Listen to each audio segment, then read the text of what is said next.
Let me tell you about the new generation of golf grips. The choice is clear, see-through grips. Let me tell you why. No other grip gives you tour-proven performance and with a personal touch. It's the perfect grip. Are you ready to step up to the next generation of grips?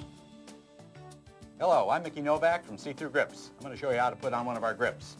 After the old grip and tape is removed, grab the label, peel the backing off of it, line it up down the center of the shaft using the sight lines. Have a little bit that hangs over the back of the shaft. Smooth it from the middle. Work it around. Make sure it's on there, there's no bubbles. On the other side, there should be a little bit left over the back end of the shaft here. Push it in. Now, using hairspray, load it in, 15-20 seconds. Do not use normal grip solvent.